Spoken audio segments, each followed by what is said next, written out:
Oh man, you guys are so beautiful.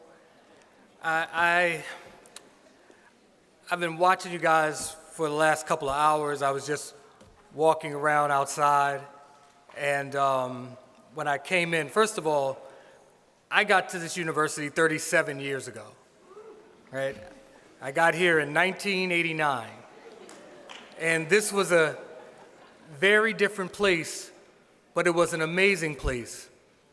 And I know what we were fighting for, what we were protesting for, what we hoped this university could do to fulfill its promise, because we actually got to meet people who had gone to the university 20 years before us. And this wasn't the fun place that you went to in the 50s and 60s. It was a great place for us in the 80s. I promise you, we partied. In fact, my first business was, I was a party promoter. And yeah. And I'm from the, even though he's having a little problem now, you know, I'm from the puffy generation when I was here. It was a different time, But all these guys that you see, that are major record executives now, they were at Howard, they were at Maryland, because Maryland had a big radio, television, and film department. So Tigger was here, Aaron Magruder was here, Melanie Massey, Keith Lawson. These are all producers at BET. All of us were here together. And I used to rent this room, and I used to have the audio-visual guys put up scaffolding with the disco lights and the cinnamon-flavored smoke and the stands that people would dance on, and we would have a full soul food set out, and there'd be thousands of people in this room, and the party would cost $2, and it would just go all night. So you have to pardon me. I got to take a minute and just take your beautiful faces in, because this is exactly what we hope to see when we were here. You guys are what we wanted University of Maryland to become. And so let me just say this. Good evening, my fellow Terps. I know you guys didn't come here to listen to an old guy ramble on or talk too long. You came to celebrate. You came to cry a little, maybe take a few photos for the gram and for TikTok. And, you know, I'm sure there's a buffet somewhere, and so a couple of you might be here for the free food. But this is absolutely one of the most beautiful times in your life, but it is only the beginning. I'm going to keep this thing moving, but I need you to stay with me, because what I'm about to share with you is not a speech. It's a love letter from one black Terp to a whole room full of them. Class of 2026, I cannot congratulate you enough on what you have accomplished. You ended high school in a pandemic. You started college in a pandemic. You showed up anyway. You kept going anyway. You are graduating anyway. That is not ordinary. That is extraordinary. That is the black Terp way.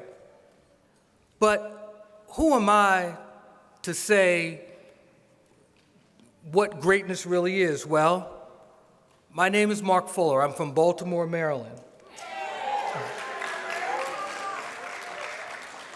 I arrived at this university in 1989, and 89 was a different time. No cell phones, no GPS, no Google Maps. I moved into Ellicott Hall with a sense of direction that was already kind of suspicious, and a confidence that I absolutely had no business having. I didn't know anything. I didn't come here on purpose. I got to be honest with you about that.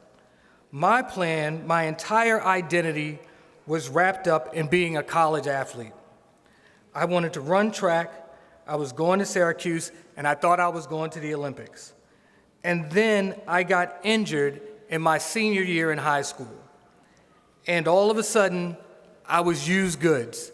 They didn't want to give me a full scholarship. And so I had to choose another school. Maryland wasn't even on the list because Maryland was the only school that did not, they didn't reject me, they didn't respond to me. I had 10 full rides, Maryland never responded.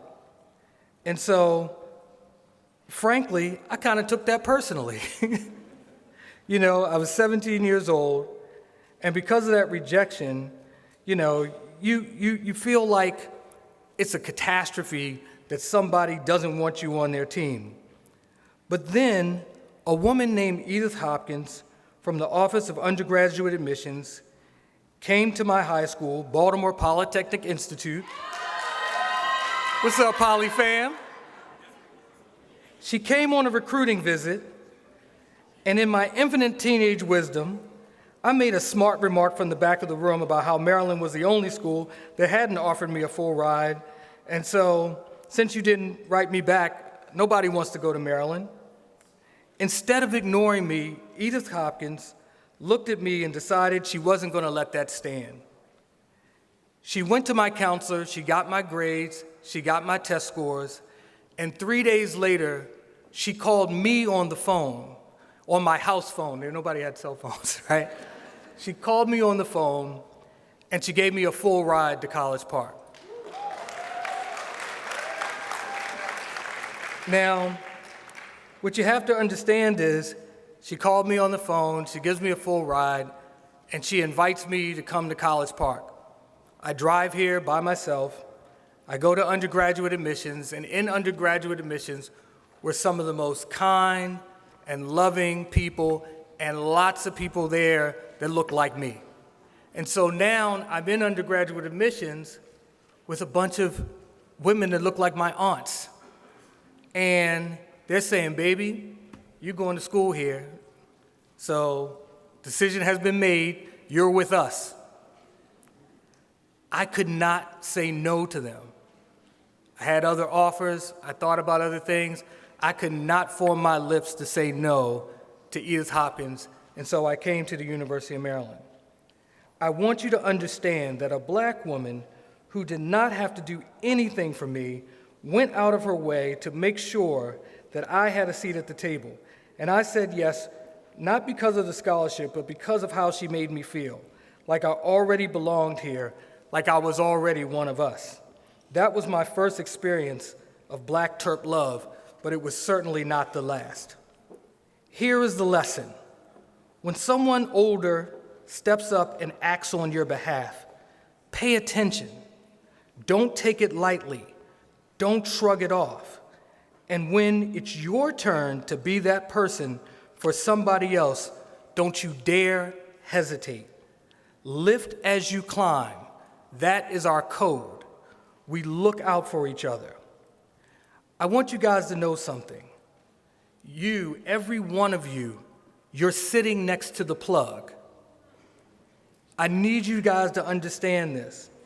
Now, I want to talk to you about something very important, something they don't teach you in any class here, and believe me, I've checked.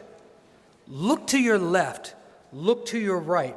I mean, really, really look at that person sitting next to you. That person sitting next to you might be your next business partner. That might be your next investor, your next client, your future co-founder, right? Stay with me here. Your future lawyer who keeps you out of situations you never should have gotten in the first place. I have always been a serial entrepreneur, author, and strategic business advisor. And in every single venture I've ever undertaken, the entertainment business, insurance, the fashion business, lending, real estate, medical service. I used to provide all of eye care for the entire prison system in Maryland. My Black Terps were always there with me. My lawyers my boys from the yard. Craig Thompson, look him up. He's a partner in Venable, a brilliant lawyer. He is also the Maryland Stadium Authority. He also heads the Maryland Stadium Authority, so he controls all the stadiums in this state. And he's the treasurer for the governor. He was my first lawyer. My second lawyer was Del Wright. He right now is one of the biggest experts in crypto. He is the LSU Business and Tax Law professor. He's a former prosecutor for DOJ. And my favorite title that he has is he is the father of my godson, Deli.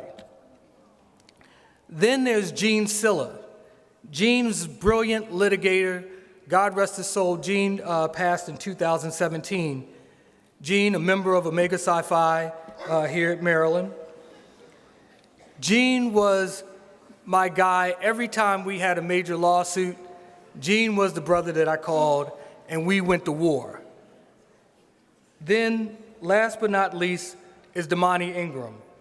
If you look up Damani, you'll see he's always listed amongst the top 50 prosecutors and civil attorneys in the state of Maryland, another member of Omega Psi Phi.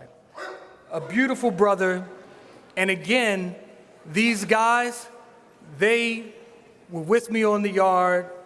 These are the people that we partied with, hung out with. I promise you, you have no idea who the person sitting next to you is ultimately going to become, or who you might ultimately become.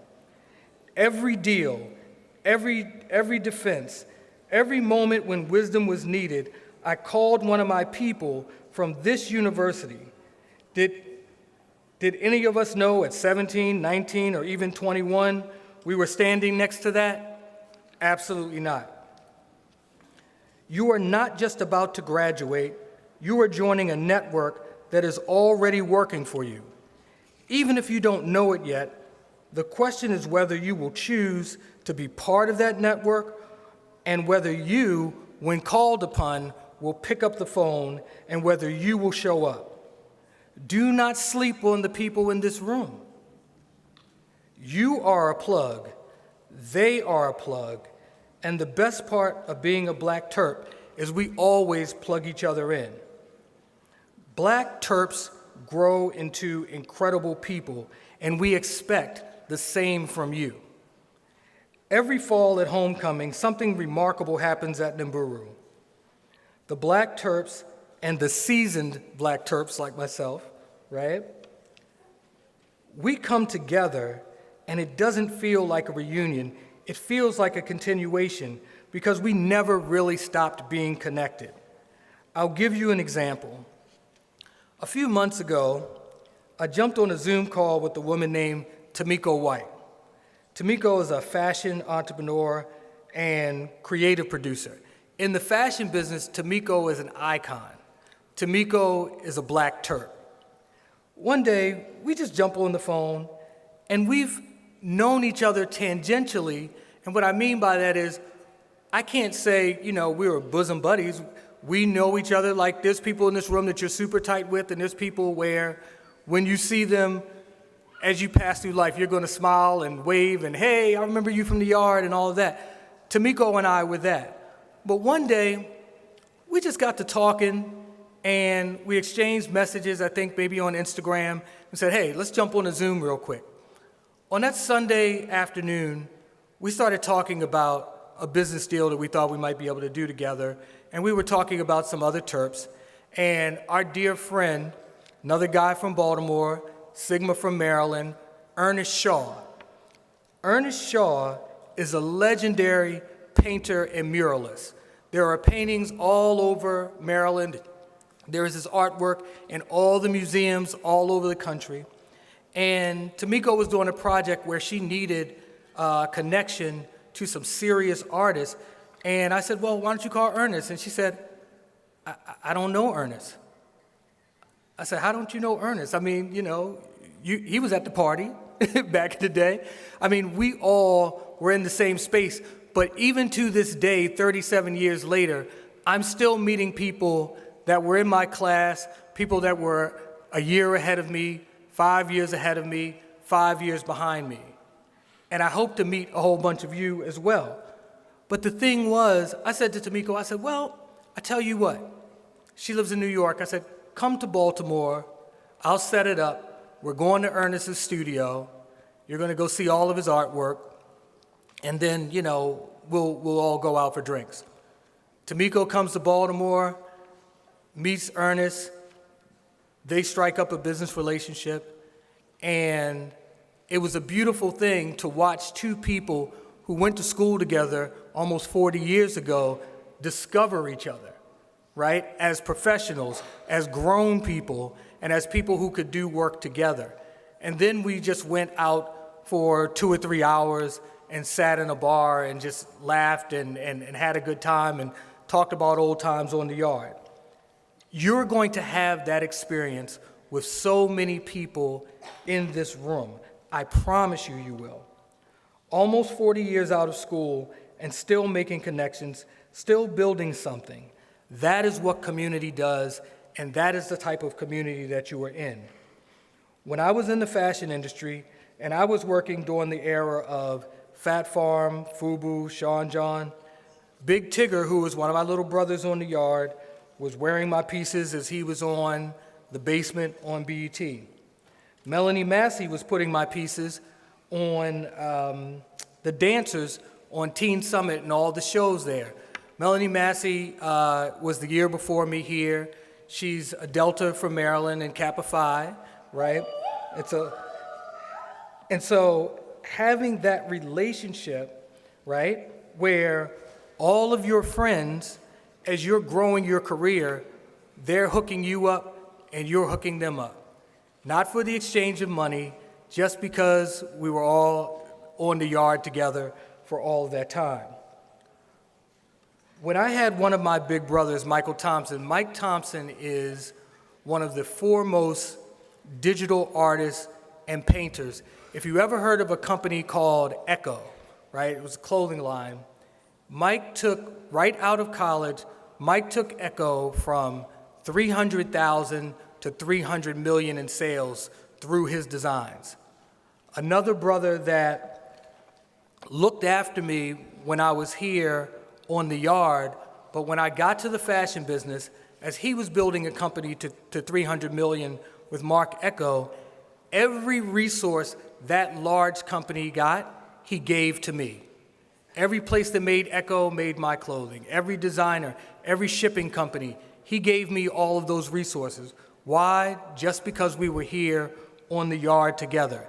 And this is when we were in our 20s. I was 25 in the fashion business. I wasn't an old guy like I am now.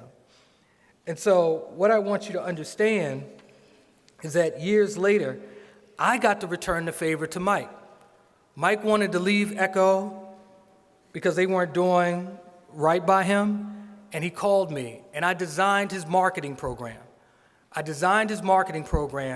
We released it now. Understand something. There was no social media. I released his marketing program on email. I sent one email. That week, Jay-Z called, Kanye called, Eminem called, and Steve Stout called. We closed all 4 of them in 1 week off of one email because Mike wanted to leave his job. If you ever saw the Jesus Walks video, right? There's this lightning storm where there's a Klansman and the burning cross falls on a Klansman in the Jesus Walks video. You'll see a flash of light and you'll see these 2 hands come together. That artwork, that's Mike Thompson. If you look up Echo in every ad they ever had in every magazine, that's Mike Thompson. We just used to do things for each other because we were here on the yard together. And those are the things that helped all of us, built our families, and built our businesses. Black Terps always stick together. We expect that from you. In fact, we demand it. As we speak greatness over every one of your lives, but bring that greatness back to the fold every chance you get, because your contribution is what makes all of us great. Now, let me explain something to you. Your friends every friend that you have, everybody that you know, that is going to be part of the inheritance that you give your children. I need you to understand that. In 2001, when I went back into the world of finance, I was figuring out the mortgage business. I understood numbers and all those things, but I didn't understand that business because I had been on the investment side of the house. But once I had figured it out in 2003, I went to my business partner, who was a multimillionaire, and I was just kind of getting up to speed. I told him what we should do marketing-wise, and he just would not make the investment. So I went to my big brother from College Park. I went to my boy Cliff and his wife Michelle, another Delta from Kappa Phi, and they were about to get married. And I said, look, I think I could make $1 million in the next year, but I need to make $100,000. I need to flip this money real quick. Could you guys do me a favor? Could you take the money that you're about to spend on your wedding, put it on a credit card, and give me the money? Yeah, that's what I expected, right? Cliff goes, yeah, man, I'll do that. Now, you have to understand, for Cliff, it was a little easier. Cliff had been running with me since we went to Roland Park in Baltimore together, we went to Poly in Baltimore together, and we went to University of Maryland together. We've been running the streets a long time, right? But I didn't expect Michelle, who was from New York, but she was my same year here at Maryland, to say yes so quickly. She said, yeah, Mark, we'll do that, no problem. Wrote me a check. Here. Cliff and I looked at each other, and then Cliff asked her, he said, why'd you say yes? She said, I've been watching Mark hustle since we were in college. I know he's gonna make it happen. She gave me that $15,000, and it took me 90 days to give her $30,000 back. From that, I built a multi-million-dollar company. Because, of course, with the money that I made from that, I just kept investing it. But what was funny was, that was one of the few years where homecoming at Maryland was in November. Their wedding was in the last weekend in October.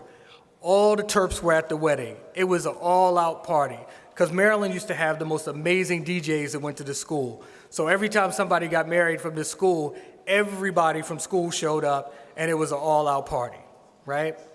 So we're all in the wedding, I'm in the wedding and all this stuff. And so I see all the people from school. When I get to homecoming the next week, I get there late because I was doing something. And when I show up, my friends from Maryland, when I hopped out the car, they were like, why didn't you tell me you needed some money? Cliff told me you flipped that money for him. That Monday, my friends, my fellow Terps, wired me $60,000 more. And I took that and I flipped that for another 4 years.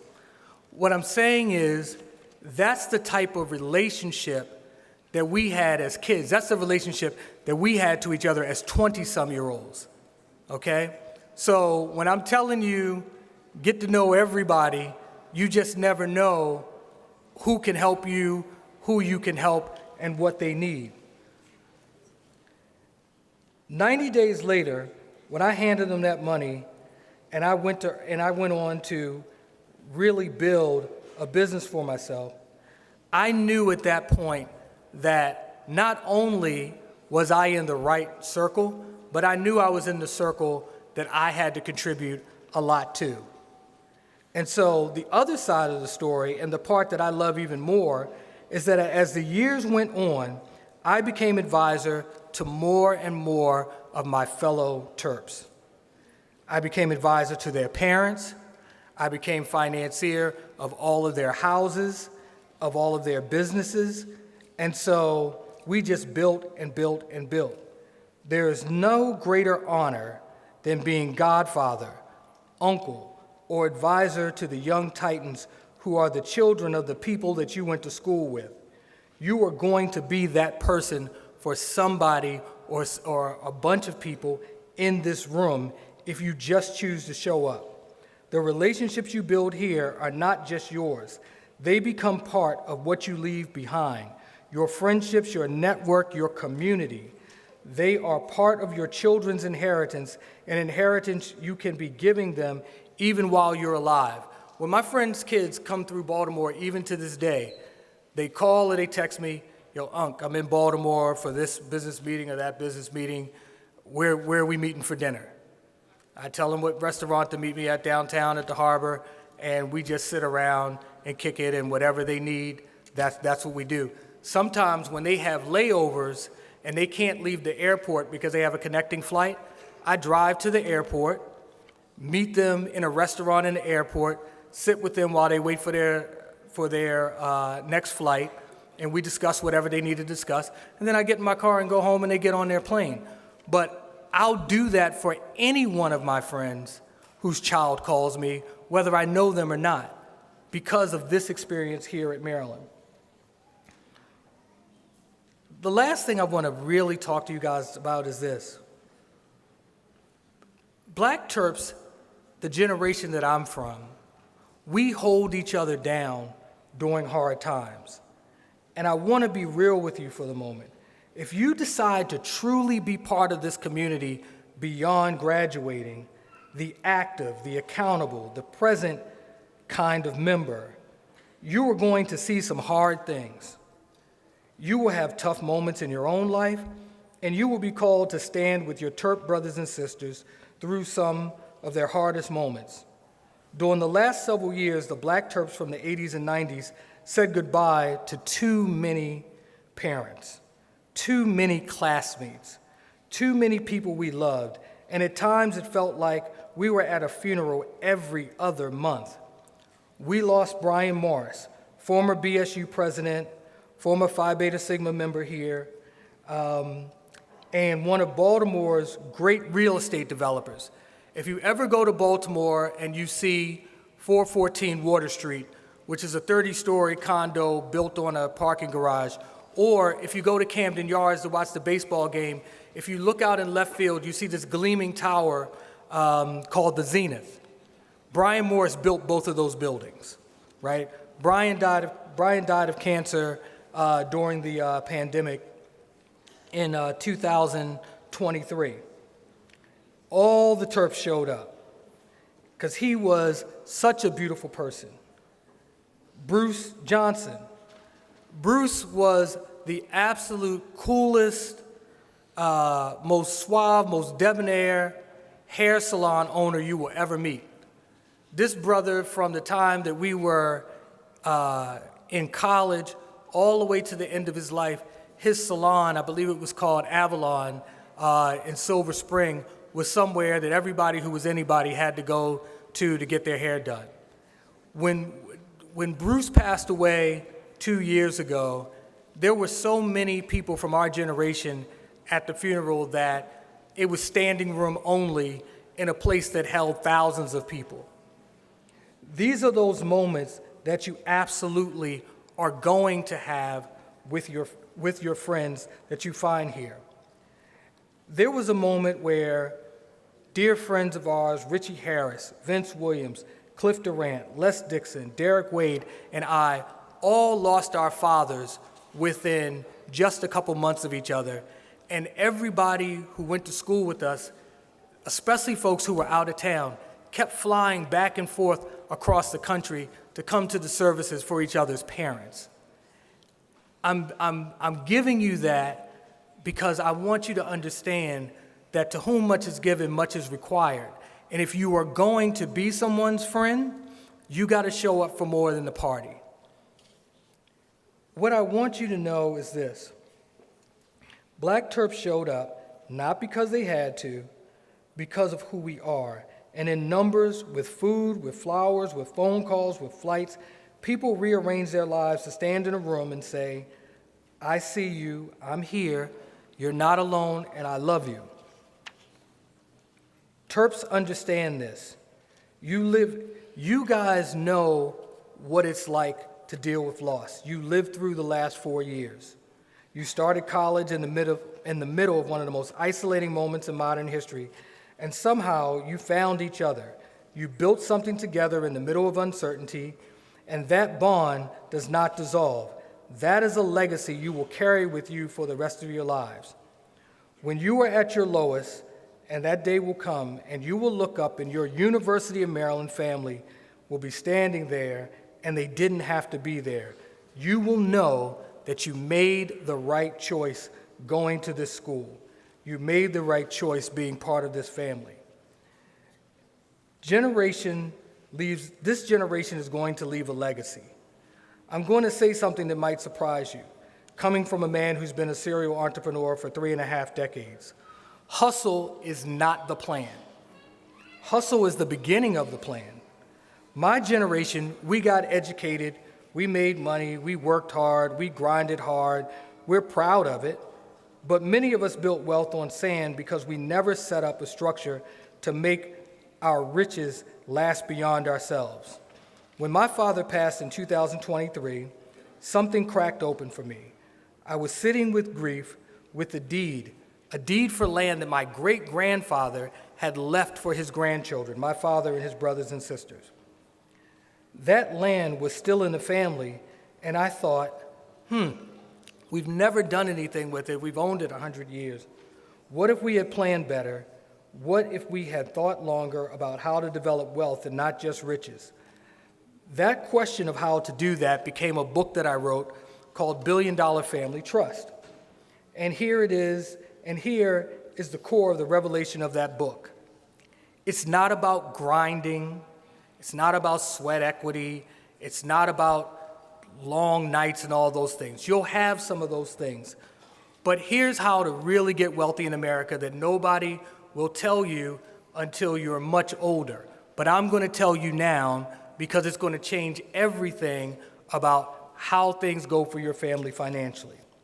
It really only takes a small amount of capital, set aside early, invested wisely, kept separate from everything else that you have, right? And every other bit of money that you will ever spend. If you set that to the side and give it enough time, it grows into something that can fund your family for generations. Not because you worked yourself to death, but because you planned early enough to let time do the heavy lifting. Imagine a world where $45,000 compounded at 10.5% becomes $1 billion in a trust, and that trust pays out 5% or $50 million a year to your heirs and to the institutions and schools and organizations that you care about. That's what I set up for my family because I knew that what my family was going to do is keep chasing money, keep chasing professional accomplishment, but at the end of the day, everybody dies rich, nobody dies wealthy. There's a big difference between the two. And so I want you all to understand now in your 20s that you don't have to live the life that we have lived. You don't have to sweat and toil, and yes, you have to work hard. You all know about working hard. That's why you're sitting here today in your cap and gowns, right? But you don't have to work yourself to the bone. I established a trust that 100 years from now will be distributing capital not only to my heirs, but to the black students of this university every year from the year it begins to pay until the world doesn't exist anymore. They will have to destroy the entire financial system for this university and for my living heirs not to get a check in the millions every single year. And so what I want you to know is that that is going to be your legacy. Before I go, I need to take one moment before I close, because tonight in this room there is someone who deserves to be celebrated as much as any of us, and that is Miss Ann Carswell.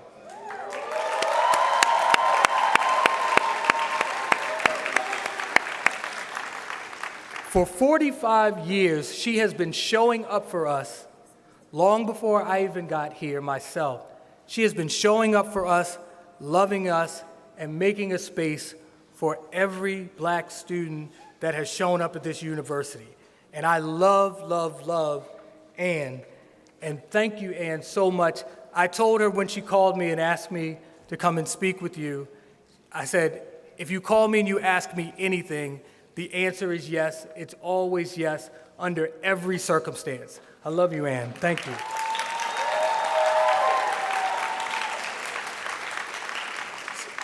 So with that, class of 2026, I love you. I'm proud of you. You all just you all just bring so much warmth to my heart. And I would be remiss if I did not say that part of my family legacy is also in this room. My baby cousin, Dorian Mitchell. Hey, sweetheart.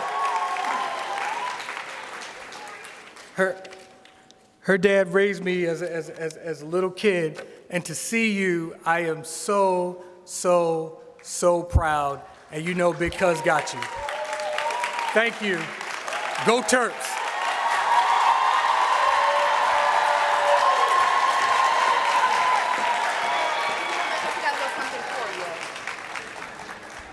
Thank you very much for that beautiful speech, your wisdom, and your encouragement. And just to show a little bit of our appreciation,